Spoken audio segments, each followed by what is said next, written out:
गुलबर्गा में KSRTC बस पलटी होने से खौफनाक रोड एक्सीडेंट पेश आया है, जिसमें कई मुसाफिर जख्मी हो गए। बीदर से शिवमोगा जा रही इस बस का ड्राइवर अचानक कंट्रोल खो बैठा, जिसके बाद बस बेकाबू होकर पलटी खा गई।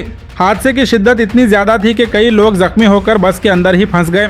एक्सीडेंट के वक्त मौजूद मकामी लोग फौरन मदद के लिए आगे आए और बस में फंसे जख्मियों को बाहर निकालकर हॉस्पिटल भेजने में मदद की। वाक़ये की इन्फॉर्मेशन मिलते ही ट्रैफिक 1 पुलिस स्टेशन की टीम भी मौके पर पहुंच गई और हादसे की तहकीकात शुरू कर दी गई है।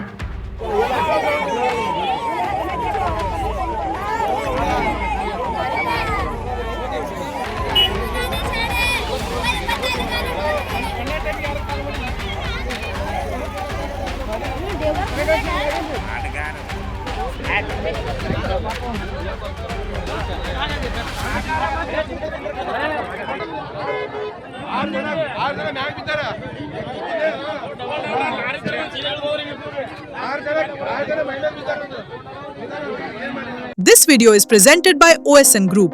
आपके घर की क्वालिटी कंस्ट्रक्शन, प्रीमियम इंटीरियर्स और बेस्ट बिल्डिंग मटेरियल्स के लिए OSM रहेगा आपकी बेस्ट चॉइस।